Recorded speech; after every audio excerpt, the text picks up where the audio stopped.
I think let's bring people up to speed with serotonin itself. Yeah, so serotonin is a chemical that is present in various parts of the body, including the brain. Actually, most of your serotonin is in your gut, and then quite a lot is in your in the platelet cells that are in your blood. Those are the cells that are responsible for clotting, and only a small proportion is in your brain. But there is some serotonin in your brain, and it is one of the chemicals that helps to transmit the electric impulses from one nerve cell to another. So it's referred to as a neurotransmitter.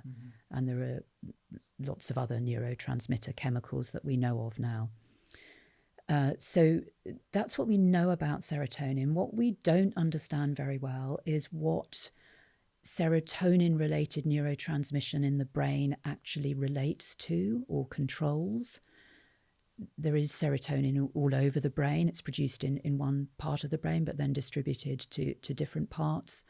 And people have looked at the possible role of serotonin in appetite for food, in sexual desire and activity, in sleep, and of course in mood and cognition and things like that.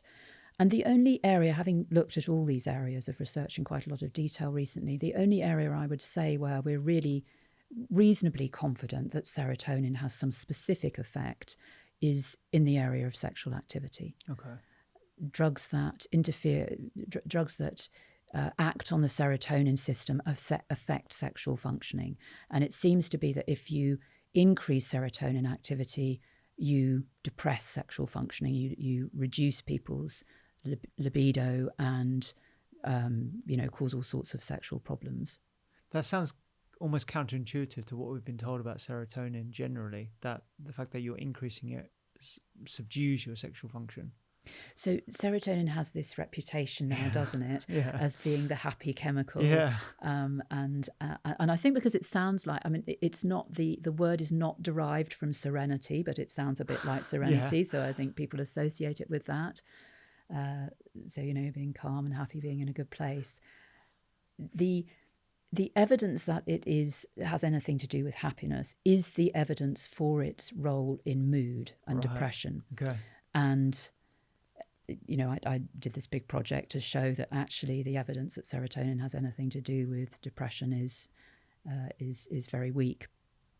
And then there's some evidence from animal studies that it might have a role in various forms of behavior or thinking processes.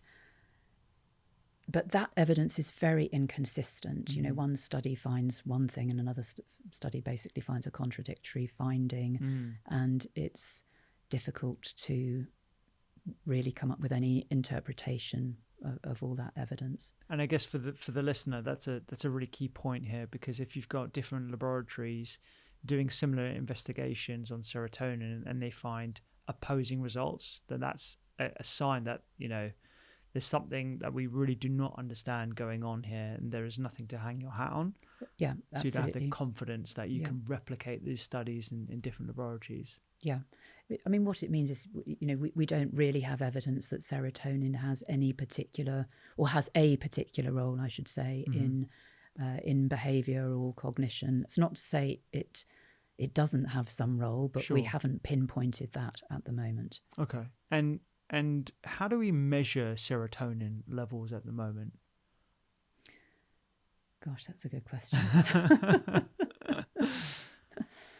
Because I think one of the bugbears that I have, or I had when I was dishing out any medication, is you want to have a biomarker of success. And as we'll go into, the PHQ-9 questionnaire is deeply flawed. I had no idea it was funded as well by the pharma industry. That was brand new news to me when I read that in your book. But I'd like to see like a marker of success. So, if we're using a statin, the cholesterol comes down, apolipoprotein B comes down. When you're using antihypertensive, you want to see your blood pressure improve. With depression, you're reliant on a score that's deeply flawed and conflicted. And there isn't a biomarker of success, particularly as we've been selling this as a chemical imbalance.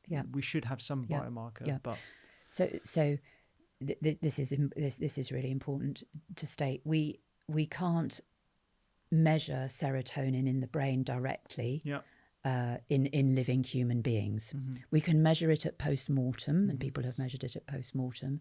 But when we're looking at living human beings, it is measured indirectly by looking at serotonin receptors, which we can visualize using brain scanning techniques, or in various other ways. We can measure it in the blood and plasma. We can measure one of the metabolites of serotonin in the cerebrospinal fluid that also circulates around the brain. So there are indirect measures, but not nothing currently direct. Any direct. Okay. And so going back to this chemical imbalance theory that was suggested in the 1960s,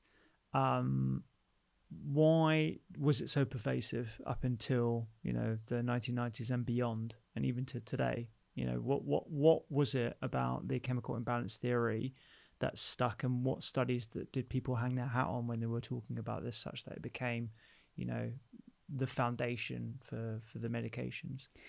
Well, I think the important thing to say is that there were no studies really that people were hanging their hat on or putting forward to support this.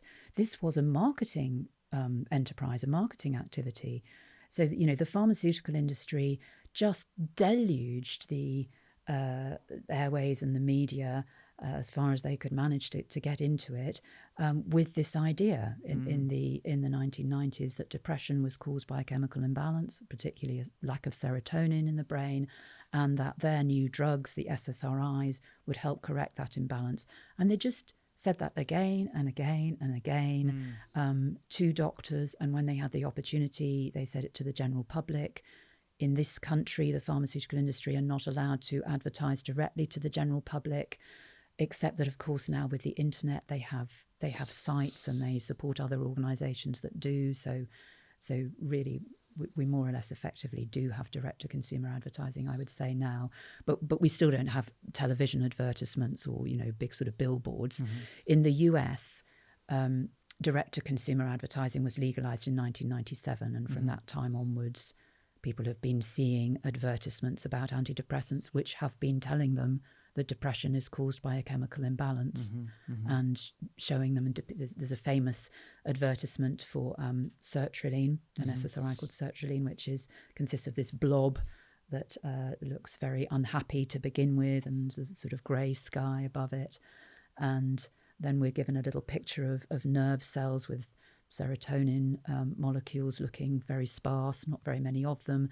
Then the blob starts taking sertraline and you get more serotonin molecules, and then you see the blob looking happy. Okay. So, that's what people have been presented with for a couple of decades. And there haven't really been major studies that people have cited to support this. There have been studies done, and some of them found links between serotonin and depression, and some of them didn't find links. Okay, so it's random. Yeah, as we showed when we did this review in 2022, and we got all the modern research on depression and serotonin together. If you collect it all together, some find positive results, some find negative results, some find no effect at all, and altogether there's no real signal that serotonin is related to depression. Okay, so just to anchor the listener, if I've got a group of patients that everyone agrees is suffering with depression, and I have quote unquote normal or euthymic people on the other side that don't have a history of depression or active depression, has there ever been a study that demonstrates some of the byproducts of serotonin that we can measure in the cerebrospinal fluid or the blood, or maybe using MRIs, that there is a difference in the serotonin levels, i.e. the serotonin levels in the depressed group is lower than the group in the normal or euthymic? So there have been studies that have done exactly what you said, compared people with depression with people who don't have depression, don't have a history of depression, and they've compared them in terms of they've measured their serotonin levels in the blood, They've looked at their serotonin levels in the cerebrospinal fluid. They've looked at the serotonin receptors. They've looked at a protein called the serotonin transporter protein, which transports serotonin, which effectively deactivates serotonin, takes it out of the synapse. And they've looked at the gene for the serotonin transporter protein. Mm-hmm. And some of those studies have found some association between serotonin and depression, but have found that there are indications of higher receptor numbers in people with depression, for example, than the control population. But some have found higher levels in the controls and some have found no difference. And if you put all those studies together in each of the different areas, this is what we did in our review, then you find that overall it doesn't look like there is any evidence of an effect of there being a different level or activity of serotonin in people with depression compared to people without depression. Okay, so what we can conclude from that is that there is no basis for the chemical imbalance theory. Yeah. Okay. Yeah. And just for our non-science listeners, so you did this systematic review. It came out in 2022. Can you just talk through what a systematic review is and what it entailed for you and who you collaborated with? Yeah, can I just go back and answer the first question though? Sorry, because so there's no evidence that serotonin is involved in depression. I suppose the way to put it is that the evidence that serotonin is involved in depression is weak and not conclusive. Okay. Yeah, and I think that's an important way to put it, because one of the reasons I did the study was I realised that people, the general public, believed that the link between serotonin and depression was proven, was established, and most psychiatrists and researchers actually knew that the evidence wasn't very strong, but no one had put all the evidence together. And by putting the evidence together and showing how weak it was, we were able to say, look, this idea is not established. There's a bit of evidence, but there's also a bit of contradictory evidence.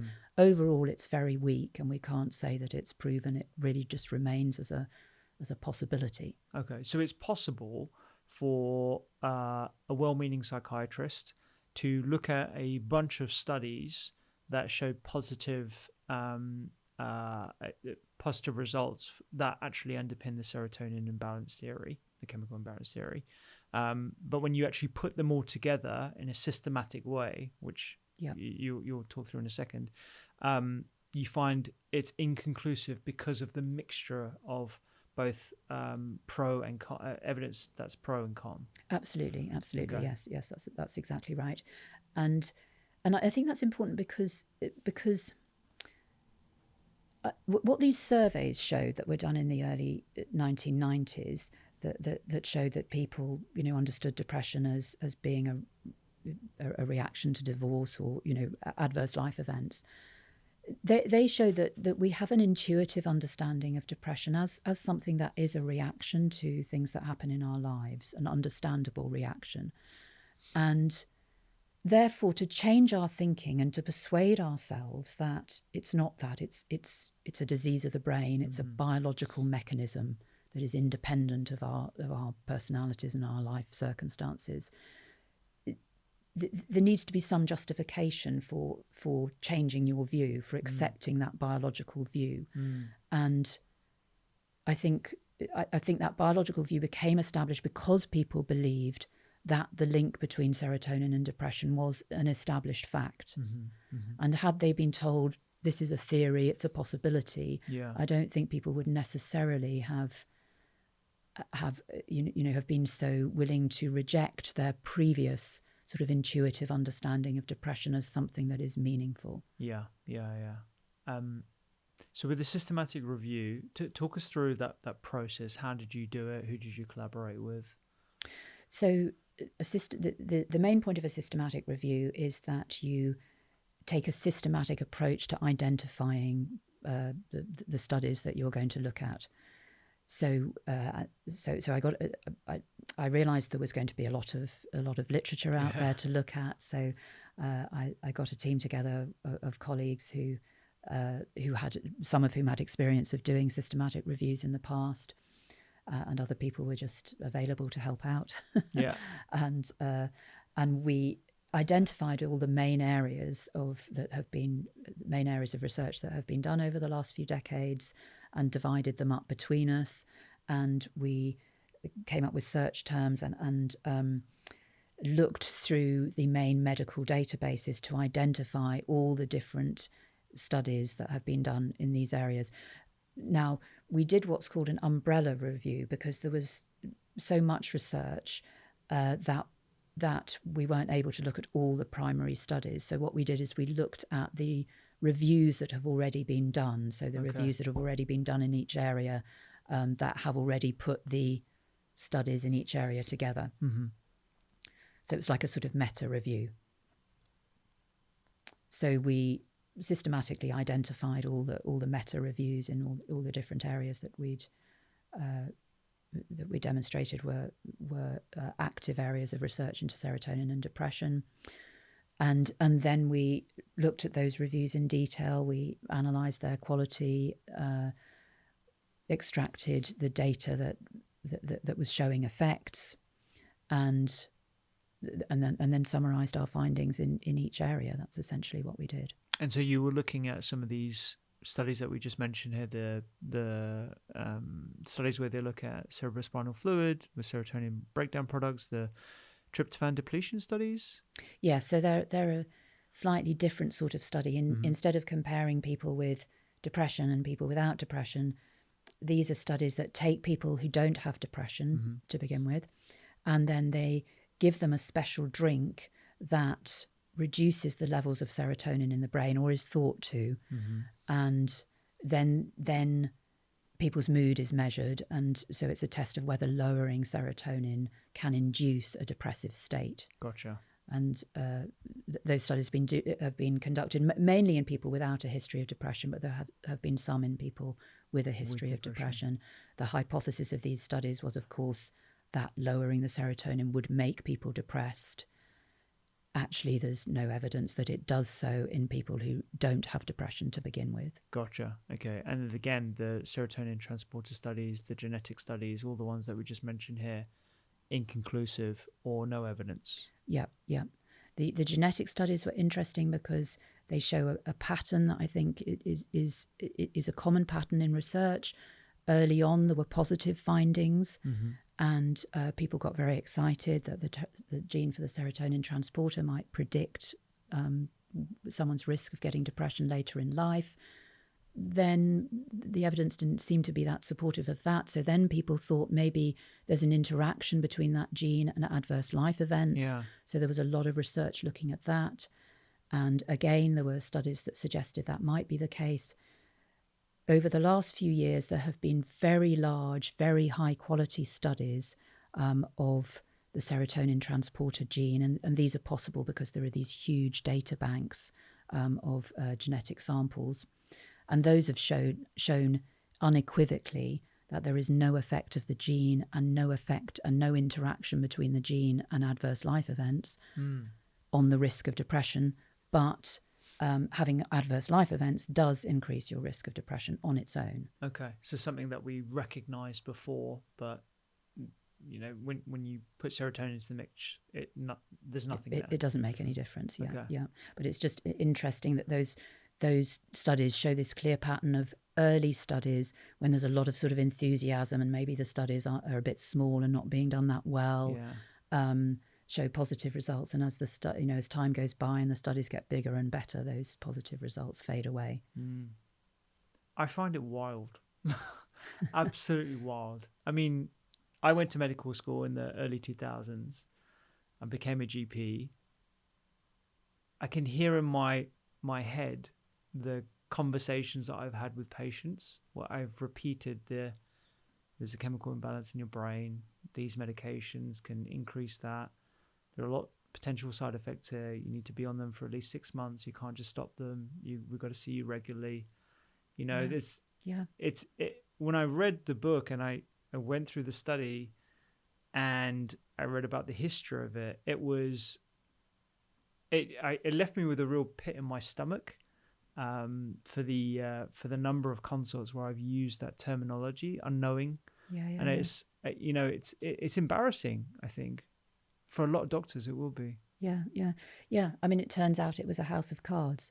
I think it was difficult for people to see because there is so much research going on into serotonin and depression and all sorts of other possible biological mechanisms and brain chemicals. So it was difficult to see that there was nothing there because there were just so many studies, and just the fact that there are lots of studies going on sort of, it creates the impression that there might be something there. And I think this is why I felt there was a need to get this research together and really make a definitive judgment on the evidence. Yeah. And so this paper comes out 2022. I imagine, you've done a thorough review. It's been accepted into, which journal is it? Molecular Psychiatry, which is part of the Nature journals. Yeah, so club. reputable journal, top tier journal. Just talk us through the response to this, because I don't think you're saying anything particularly controversial in this systematic review other than the chemical imbalance theory that we've been repeating, and in pamphlets and on websites, of which you've got in your appendices. It's incorrect. Well, there's no basis for it. I don't think that's a particularly controversial statement if there's evidence to state that. So what was the reaction of colleagues and other people in the industry? So I think at least initially most people, as you say, accepted the fact that there's not really evidence for a link between serotonin and depression. But of course, the obvious question that immediately raises in everyone's mind is, well, what on earth are antidepressants doing then? Yeah. So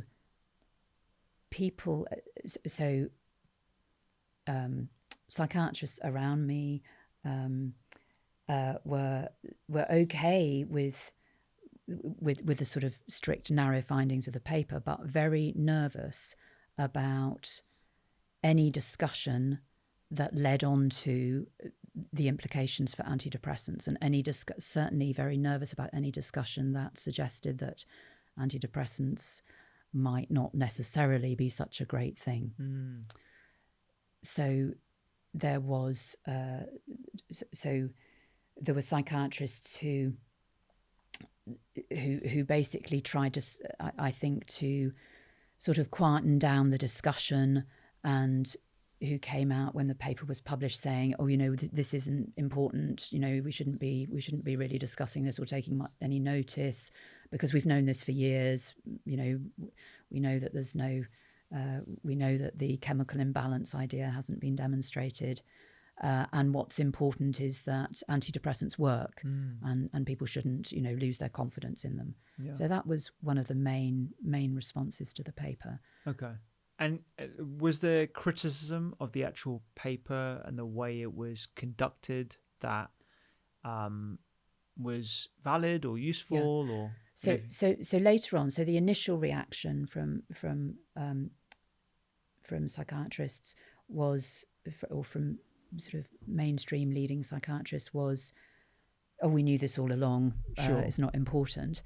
But then a few months down the line, a group of psychiatrists got together to criticise the review and to suggest that we hadn't done it very well. They suggested, for example, that we'd missed studies, which in fact we hadn't missed. They suggested that we'd included studies that we shouldn't have done according to our inclusion criteria, which we hadn't. So they were trying to sling mud, I think, at the review to get people to lose confidence in it. They made a lot of mostly trivial criticisms of the paper, and most of them were inaccurate anyway. And the majority of their criticism was on how we'd rated the certainty of the findings, which is always a subjective activity. We'd only added that in sort of in the later stages of doing the review, because it sort of had been increasingly accepted as an important part of doing a review. When we started off, not many reviews did that. And yes, you can argue that we could have rated the certainty of our findings a little bit differently, but it doesn't. Nothing that they said substantially changes the conclusions of our review. Okay. What they were also saying was, well, there is some evidence for links between depression and serotonin, but of course we weren't denying that there was some evidence. We were just saying that there is not consistent evidence, and that there's other evidence that is negative or contradictory. Yeah. And then there are other theories of a biological mechanism behind depression as well that are perhaps, well, they're less substantiated, as I've learned from the book, but I guess there are other avenues that people can use if they're wedded to the idea that it's a biological issue. Yes, well, that was another response of psychiatrists and some people in the medical profession was, okay, well, maybe it's not serotonin, but there are other biological mechanisms. It could be inflammation, it could be neuroplasticity, it could be glutamate. There are lots of other theories flying around. But as you say, as I point out in the book, there is even less substantiation of any of those theories than there is for the serotonin theory of depression. Yeah. Okay. I mean, it's interesting that they were trying quite hard to sling mud at the study when everyone had supposedly accepted that the chemical imbalance theory was on shaky ground anyway. So, I mean, on the one hand, they were saying, oh, we've known this all along. This is not news. This isn't interesting. Don't take any notice. And then on the other hand, they were saying, oh, but serotonin does have a role in depression. Trying to defend it. I mean, it was completely contradictory. It's a very weird scenario. Okay, so would you accept that there are certain elements of their critique that may hold value, like the certainty factor, for example? Well, in any review, there are lots of decisions that could be made differently. For sure. So yes, we could have done different certainty ratings. But I think overall it was a good quality review. I would defend the quality of our review, and actually the evidence that they pointed to was much worse quality than what we'd done. So just on the certainty ratings, for example, we had rated areas as having greater certainty where there were bigger studies. So for example, the genetic studies where you've got over 100,000 people in some studies. And they questioned whether we should give more credence to areas where there were very large numbers of people. And I would suggest that it's fairly obvious that areas of research where you've got huge studies are going to be more reliable than areas where you've got very small studies. Yeah, I mean, simple statistics, really. Yeah. Okay, so let's talk about the more uncomfortable, and you've already alluded to it already. Some people will say, yeah, I get it. Chemical imbalance doesn't really hold up. It's a hypothesis, but does it really matter if I'm on antidepressants and they work and there's clear evidence that they work? Yeah. So obviously this is a really important question. And to be fair to the people who attacked us after the publication of the paper, I think one of their concerns, or some of them were concerned, that people might throw away their antidepressants and, then get into trouble with withdrawal symptoms, which is a legitimate concern, or that people with depression wouldn't come forward for help. And obviously that can be a concern too. So I do recognise that there were some legitimate concerns. But this idea that antidepressants just work and it doesn't matter how they work, I would challenge. On the one hand, we've got this idea that depression is a biological condition, a serotonin imbalance or some other sort of biological problem, and that the drugs are working by rectifying that, by rectifying some abnormality in your brain. On the other hand, we've got the idea that antidepressants might be, well, either just having a placebo effect and or working maybe a bit like the benzodiazepines, not zonking people out in quite the same way as benzodiazepines, but maybe numbing people a bit. And there is research that shows that antidepressants cause emotional numbing. It's very consistently reported by people taking antidepressants for depression, but also for other conditions. And there is a volunteer study as well showing this now. So whether antidepressants work by numbing your emotions or targeting some underlying biological abnormality, it seems to me are very different situations. And that people might make different decisions if they are given those different alternative ways of understanding antidepressants. So if people are told, we have incontrovertible evidence that you've got something wrong with your brain and these drugs are going to take it right, you're going to put it right, of course it makes sense in most circumstances to take the medication. Yeah. But if you're told, we don't know what's going on in your brain, if there is anything that is specifically related to your mood and your feelings that's going on at the moment, we've got these drugs that change your normal brain chemistry in some ways, and therefore they change your consciousness in more or less subtle ways. One of the effects they seem to have is this emotional numbing effect. Some people might say, yes, that sounds great, I'd like to be a bit numb. But some people, I think, would say, no, that doesn't, that's not what I'm looking for. Yeah. And actually, most people, I would say, find those emotional numbing effects quite unpleasant. So I think it's very important how we think about antidepressants working, and very important that we don't misinform people or allow people to labour under misapprehensions, misunderstandings about what antidepressants are doing. Okay. If I was to take the perspective of a skeptic and actually make the case that antidepressants are working and we have incontrovertible evidence regardless of the chemical imbalance theory that they work, we've done randomized controlled trials, we've demonstrated positive effect when people take these antidepressants, what holes would you pick in my argument for the idea that the studies that we have demonstrate, regardless of the mechanism, that antidepressants like SSRIs and SNRIs are working? So the evidence base, the evidence for the suggestion that antidepressants work, consists of these randomized controlled trials where you recruit a number of people who have a diagnosis of depression, and you randomize them either to have an antidepressant or to have a placebo substance. If you put all and there have been hundreds and hundreds of these studies done over the years, many of them conducted by the pharmaceutical industry. When you put all those trials together, or all the ones where the data has been published or where we have access to the data together, you find that overall the difference between people who take an antidepressant and people who take a placebo is very small. How small are we It's talking? usually measured on a depression rating scale. The most commonly used one is called the Hamilton rating scale.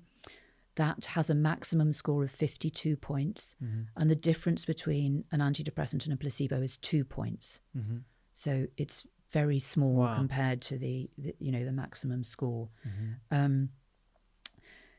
And moreover, that small difference may not actually be a pharmacological difference or a pharmacological effect, because people in these studies can often guess whether they're getting the actual drug or the placebo, because they might get some side effects, a dry mouth, a bit of nausea, or because they just feel subtly a bit different. And they can probably particularly guess if they've been on antidepressants before, as many people in these trials have been. Right. So people are often able to guess, so they're not reliably what we call double blind. These trials are set up so that people are not supposed to know whether they're getting the placebo or the active drug. But actually people can guess, and we know that what people guess they're taking has a very strong impact on their outcome. So it's possible. Just to go on to double blind, sorry, just for the listener, that means that both the researcher and the patient have no idea what drug they're taking. So doubly blind, i.e. no one's meant to know. And it's very common in pharmaceutical practices to have these doubly blind tests. But, it's difficult to compare what we're talking about in the psychiatric field, because, if you're taking a statin or an antihypertensive drug, that you're less likely to have significant side effects or this numbing effect that can give you an indication that you're on some sort of substance that isn't like the placebo. But also I think the outcome is important. So if you're looking at a statin trial, as you said earlier, what you're measuring is your cholesterol or the rate of heart attacks. When you're doing a trial of people with depression, you're using these depression measuring scales and you're measuring people's feelings. And one of the reasons we use placebos is because we know that many people, when they start a new drug, think it's going to benefit them. And the thought that it's going to benefit you can actually have a positive impact on your outcome, particularly if that outcome is a rating of your mood. Yeah. So that's why the fact that people can often guess what they're getting in depression trials is particularly significant. So this is an amplified placebo effect that can explain potentially, I mean, we're just speculating here, but it can potentially explain the marginal improvement in the Hamilton score, which is used for depression. Yes. Okay. Yeah, there is a bit of evidence that is the case. Myself and some Australian colleagues did an analysis of some data from a randomized controlled trial of an antidepressant in children and adolescents. And what we showed was that if you compare the antidepressant and the placebo without adjusting for whether people have guessed correctly that what they're taking, without adjusting for people's guesses, then the antidepressant looks better than the placebo. The difference is not quite statistically significant, but it is almost. But then if you add into the equation what people guessed they were taking, that difference disappears. Oh, wow. So there's no difference. And that's because people could guess more accurately than you would predict by chance whether they were getting the placebo or the antidepressant. And the people who guessed they were getting the antidepressant, regardless of whether they were getting it or not, did better than the people who guessed they were getting the placebo. So with everything that you said so far, it's sort of understandable, or not understandable, I'm not empathizing with like an abusive reaction, but you can understand why members of the profession are like fighting quite deep to protect their integrity, given that we've been talking about the chemical imbalance theory and giving antidepressants to people to treat what is an epidemic at the moment for decades. When you say things like the antidepressants and the studies that we have that they work is weak or like non-existent in some of these studies, like that's got to provoke a fierce reaction, not just from psychiatrists but from the industry as well. Yeah, I mean, 8.7 million people in England alone take antidepressants now, so they are very widely used, and they do have harmful effects. They're not just inert placebo tablets. They are active drugs. They are changing our brain chemistry in some ways that we don't understand terribly well, and that has consequences. And so you're right, the uncomfortable truth is that we have been prescribing drugs which have little, if any, benefit for people, but do have harmful effects, and we have been misrepresenting what they are actually doing. Wow. So to come back to the issue of whether they work or not, I mentioned that they are active drugs, and one of the mental and emotional effects that they seem to have is this emotional blunting effect. So in theory, they might help to reduce acute distress in someone who is very upset or in a really bad state, because of this emotional numbing effect. But in practice, if you look at the trials, the difference between the drugs and the placebo is so small that I'm not sure that actually that emotional numbing effect, it doesn't seem to me that it's been shown to be useful. And actually, let's assume that there is a weak effect. The improvement in the Hamilton score, whatever other scoring system you want to use, is enough to convince a doctor that it's worth a shot. What are the side effects that we need to be aware of, and in order for us to make a risk-benefit decision? Yeah. So this is a really important point. So common side effects that I would hope people are told about are sexual dysfunction. Well, that's very well established that SSRIs and anything that affects serotonin causes sexual dysfunction. Antidepressants come from different chemical classes and their effects vary. I should say that's important to acknowledge too. So they have different effect or side effect profiles. So some of them will make people feel quite sleepy, but others won't. Most of them, I would say, make people feel a bit lethargic. Certainly in the long term, it's recognised that probably linked to this emotional numbing effect, they can make people feel a bit apathetic.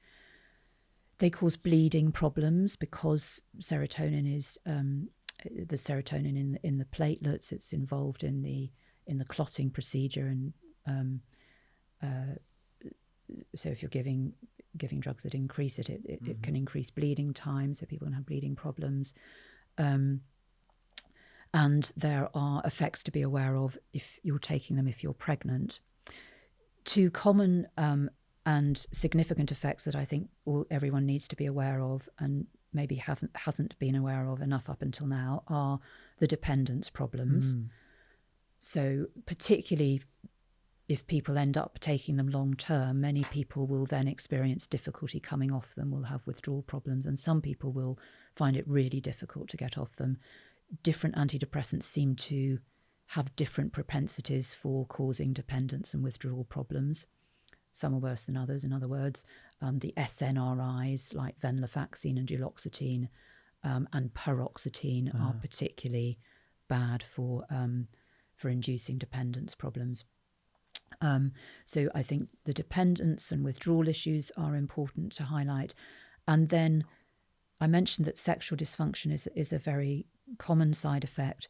Some people report that the sexual dysfunction continues after they've stopped taking the antidepressant. We don't know how common this is, and it's very difficult to do sort of reliable research on sexual functioning because people are a bit reticent about talking about it, and there hasn't been much research done anyway. But it's increasingly being reported, and in quite a consistent way, that some people are experiencing persistent sexual dysfunction after they stop taking the medication. Despite stopping the medication? Despite stopping, and sometimes years down the line. Years? Yeah. So that's really important, particularly because more and more young people are going on to antidepressants. Now, there's another concern, which is that in younger people, there's some evidence that occasionally, and I don't think this is a very common problem, but it does seem to occur sometimes, people can become actually more suicidal and can start having suicidal thoughts and possibly even self-harming. As I say, I don't think this is a very common problem, but it has been shown in randomized controlled trials to be more common in young people taking antidepressants compared to the people taking in the placebo in those trials. So that's obviously a major worry, particularly in younger people. I don't know why it happens particularly in younger people and not older people, but it does seem to be a specific effect in that age group. And then I said there are concerns about the use of antidepressants in pregnancy. So antidepressants, because they cause bleeding problems, increase the risk of having a postpartum hemorrhage. They increase the risks of having a small baby and of the baby coming early, being premature. And they produce a withdrawal syndrome in the baby. So when the baby's born, it can have difficulties breathing and feeding and may even need to go into ITU or something like that. So there are those concerns. There's also a bit of research, but I would say that, this is still, this is not confirmed at all, but there is some research suggesting that the use of antidepressants in pregnancy may be related to an increased risk of problems such as autism or ADHD in children, in the children that are born to the mothers. But as I say, I think that research is not necessarily very reliable because people who've taken antidepressants often have lots of other problems. Sure, yeah. And we don't have randomized controlled trials in pregnant women to to be able to control for those. Gotcha. So there are potentially lots of other confounders. Yes, exactly. Yeah. I just want to dive into the dependence and withdrawal element here, because when these drugs were released into the market, I remember you saying, and in the book as well, they were sold as non-dependent, non-addictive substances that were really safe and they work. Yeah. Why? Yeah, that was the campaigns, the disease awareness campaigns that were run in the 1990s to try and alert people to the problem of depression and encourage people to go and see doctors and get treatment for their depression, very much highlighted that, claimed that antidepressants didn't cause addiction or dependence problems. Now, antidepressants, I think one of the reasons for that is that we have this idea that dependence is only a problem when you've got a drug that people like. So we can get dependent on alcohol or heroin or Valium, but you're not going to get dependent on something that doesn't give you a buzz of some sort. But it turns out that you can. Antidepressants don't make people feel very good. They're not the sort of drugs that people want to go out and buy or score or abuse. But they do cause withdrawal symptoms when people try to stop them, particularly if they've been using them long term. And we did actually know that from the benzodiazepines, as we were saying earlier. People had withdrawal symptoms from benzodiazepines even when they'd been using them just as the doctor prescribed, hadn't increased their dose or messed about with them at all. It was just that they continued to use them over a long period. So, it's amazing to me that we've got to this position in 2026 where we still have the chemical imbalance theory lurking around. In your appendix, there are still people putting this on websites and some reputable government websites as well, and this idea that antidepressants are non-addictive and they are work and they're worth it. Just talk us through the pharmaceutical spin that had to be involved for us to keep hold of these ideas for this long. It's been over 35 years now since they were first released. Yeah, so the first wave of marketing was in the early 90s when the first SSRIs were introduced. So that would be drugs like Prozac, for example. And then further SSRIs were released and marketed during the 1990s, including sertraline. And then from the 2000s, the SNRIs are introduced. That's drugs like venlafaxine and duloxetine. So that means there's a whole new wave of marketing to market them. And they were marketed as correcting an underlying imbalance of serotonin and noradrenaline. And noradrenaline had been proposed as being abnormal in depression back in the 1960s, but people had already concluded by the 1970s that there was no evidence that it was abnormal in people with depression. So I think the reason it's been sustained is that there's been these renewed waves of marketing with new drugs being released, and this marketing was really intensive. These drugs became bestsellers. Prozac was on the cover of Time magazine and all these famous, US magazines. It won an award for being Drug of the Year in 1994. I didn't realise you could get a Drug of the Year award. Nor did I. So, they've been big blockbuster drugs with obviously millions and millions of dollars and pounds and everything else put into their marketing to ensure that people get the message about them. So, so marketing, I think, is one of the reasons that we've still got this idea and why it's been so influential. The other reason is because there is an element of the medical profession that likes it, and particularly of the psychiatric profession, the psychiatric branch of the medical profession. And that is because, depression is the bread and butter of psychiatry, I suppose. It's such a common condition, and I think there's a worry that if psychiatrists admitted that this, we don't have any evidence that this is actually a medical problem in the sense of being a biological bodily problem, or originating in a bodily mechanism, that they would feel they didn't have a role. And then I think another reason why it stuck around, well, two reasons. One is it's simple, and two is it's immediately appealing. If it was the case that it was that, that straightforward, it was just this one, abnormality in this one chemical, and we did have a drug that could just put it right, then maybe we should embrace that situation. But of course it isn't that simple. Yeah. I mean, if you don't have antidepressants, then how do we treat depression? Like what is the genesis of depression in your perspective, and how do you feel we should be better managing this disease? So I think that the way that we approach depression at the moment is wrong. We treat depression as if it is the same thing in everyone who has it, as if we're treating pneumonia or asthma or something like that. I would say that we need to understand depression as the way that human beings react to their circumstances. Maybe not always, but usually I would say depression is a reaction to something that's going wrong in your life now, or has gone wrong in the past, or something that you're worried about in the future. And so the first thing to do to treat depression, to help people with depression, is to help people identify what that is and how they can change that for the better. We can see depression, I think, as a signal that there's something in our lives that we are not happy with and we need to change. And of course, it's not always easy to identify what that is, and it's not always easy to change it. So I'm not saying that this,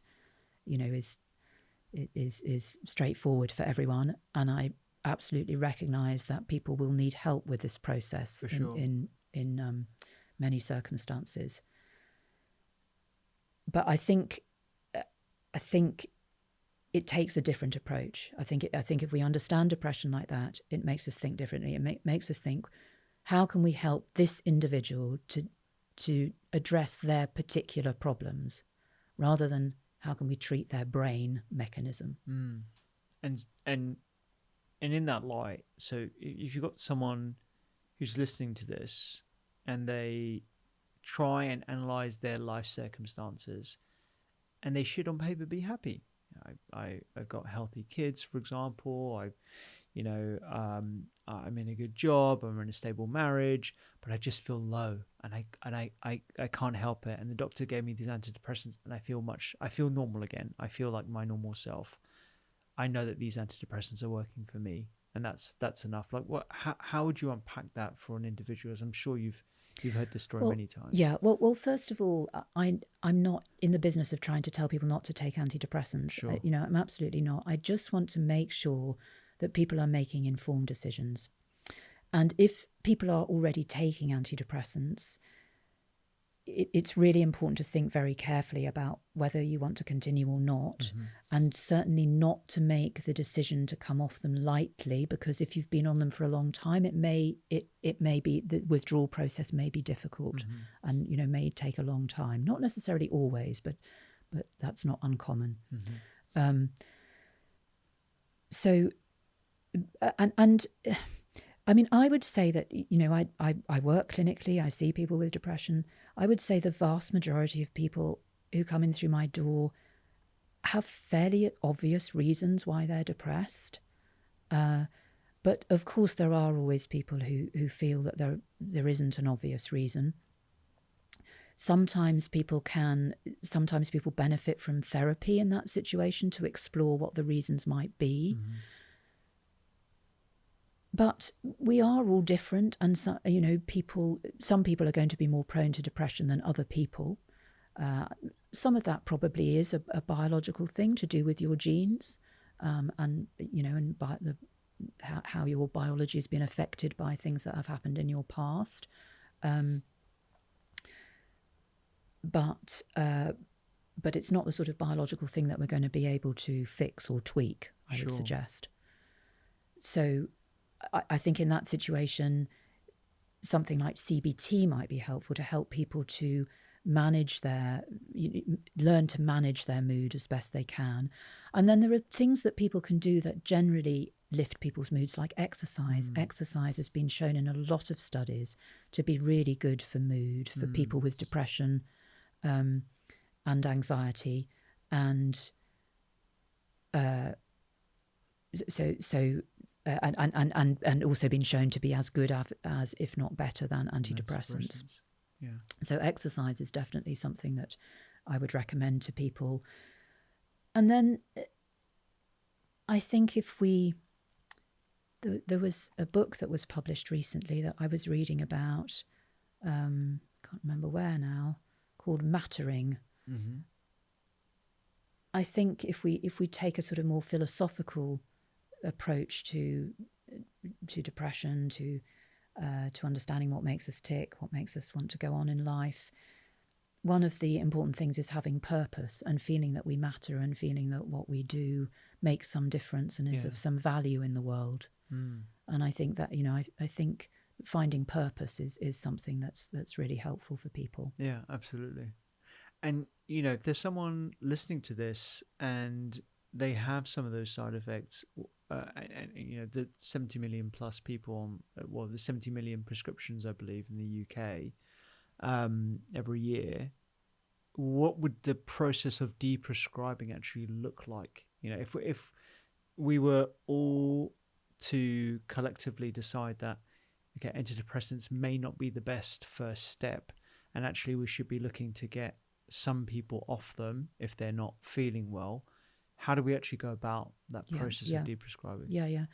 So part of the process is to try and stop the initiation of antidepressants as well, and try and direct people send people in different directions, try different approaches with people.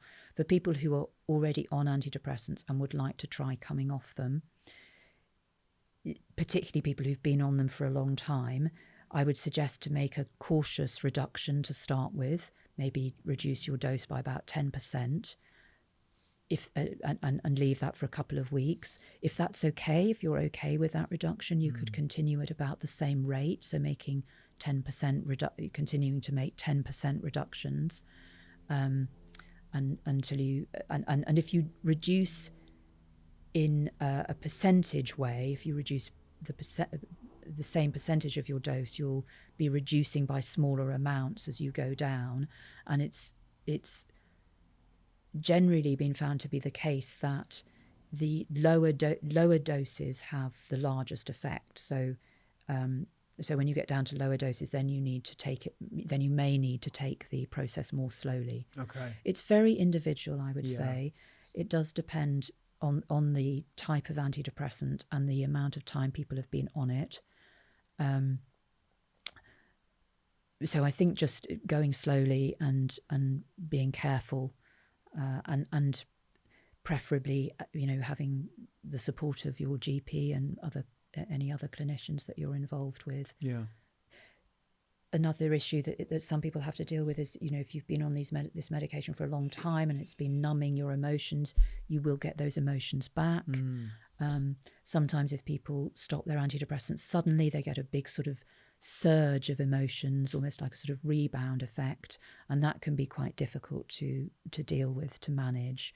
So, some of the withdrawal symptoms of antidepressants include things like anxiety and tearfulness and irritability, and I think these are signs of that emotional numbing effect sort of being taken away and the emotions bounding up back again. And some people could interpret that as a relapse of their depression. Yes, exactly. So that often happens. So people start trying to come off their antidepressants, get some withdrawal effects, assume that they're having a relapse, and go back onto their medication, and then assume that they'll never be able to come off it again. Yeah. So it's important for patients and doctors to be aware that some of the withdrawal effects of antidepressants are emotional symptoms, and it doesn't necessarily mean that the depression or anxiety or underlying problem is just coming back. Are there clear deprescribing guidelines for doctors? So there's a colleague of mine, Dr. Mark Horowitz, who was a co-author on the serotonin paper, has written the Maudsley deprescribing guidelines. So it's a big volume. Okay. And it's a lot of small print in there, very dense. But that gives instructions for safe deprescribing for antidepressants, benzodiazepines, Z drugs, and the gabapentinoid drugs that are commonly prescribed for anxiety as well, pregabalin and gabapentin. Yeah. This might seem like a stupid question, but do you prescribe antidepressants ever? So I do. I mean, I feel that if someone is in the sort of situation where other doctors would prescribe them antidepressants, it wouldn't be fair to deprive them of them. So I will present antidepressants as an option and go through the pros and cons. I will explain my view of the evidence about how they work and what people need to know about that, and obviously talk to people about side effects and persistent side effects and dependence problems. And then if people are still very keen to try antidepressants, I will help them to initiate one. Yeah. Most often people come to me and they're already taking antidepressants. Yeah. I mean, I think it's this issue of informed consent, which is central to your book. You know, your book isn't anti-pharma in any way. I think it's anti the fraudulent activities of pharma and being more aware of their undue influence. But I don't think it should be perceived as something that is trying to suggest that people steer clear of any medications for psychiatric illness at all. No, it's definitely not. And I mean, I also work with people with severe psychiatric disorders, like, you know, they've been diagnosed with schizophrenia or some sort of psychotic disorder. And I prescribe people antipsychotics in that situation, which I think are helpful in dampening down their psychotic symptoms. They don't work in everyone, but they do work in some people. Effectively enough that people can carry on with their lives. So I'm not against the use of drugs for mental health problems, but I would say that I think in general using drugs for emotional problems like anxiety and depression is not the best way of addressing those problems, and if people can find alternative ways, that's usually going to be better for them. Do you see a parallel with any other drugs in today's market that are using similar tactics by the pharmaceutical industry to perhaps inflate the benefits of a medication and downplay the negative effects?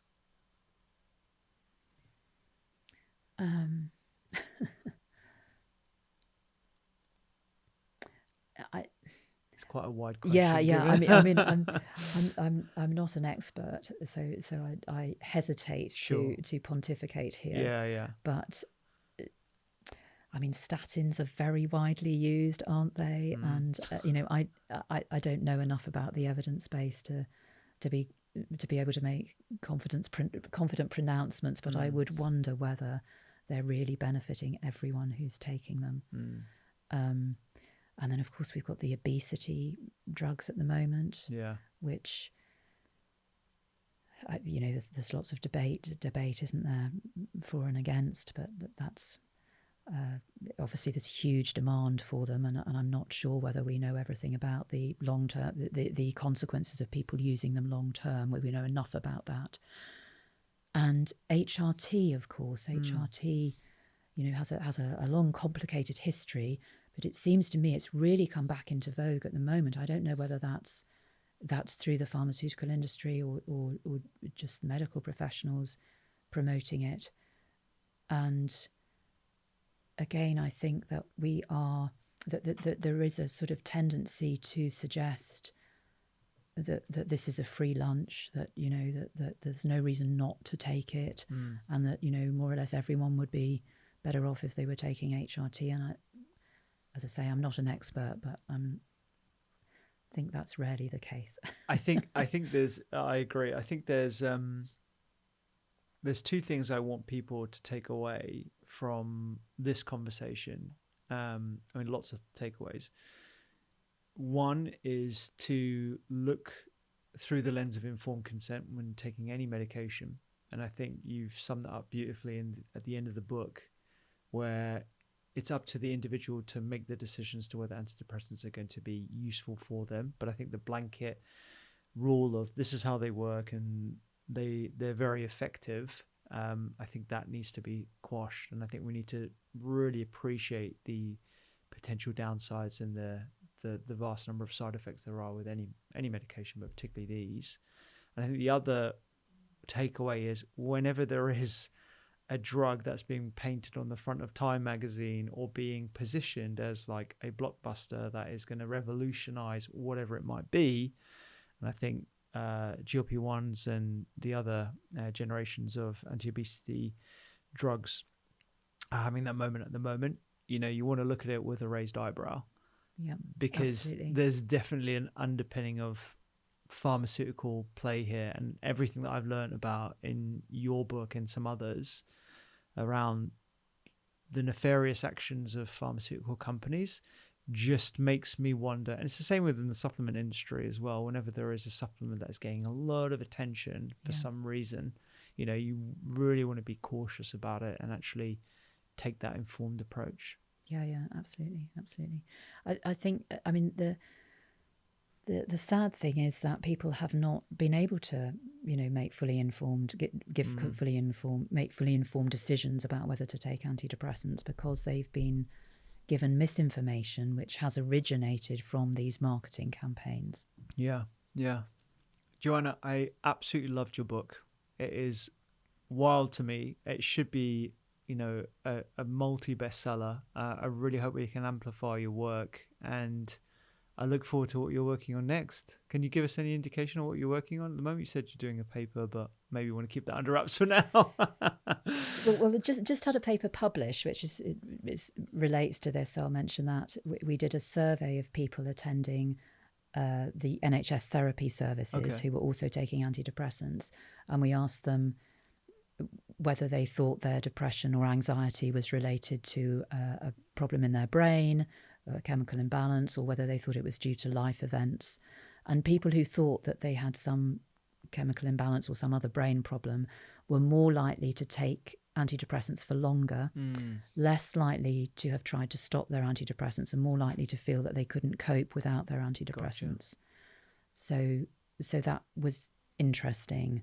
And, I think just shows how this idea that we've been, promoting and presenting to people that depression is a chemical imbalance, depression's in your brain, is an idea that paints a really bleak picture, actually. It can make people really pessimistic about their future. Absolutely. and give people the idea that there's nothing that they can do. Yeah.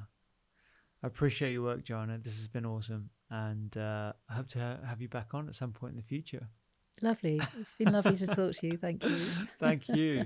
That was great. Thank you. So, was there anything else, that you wanted to mention at the end? Or I feel like we went through quite a bit of the book, and I definitely got the bits that I wanted. Yeah.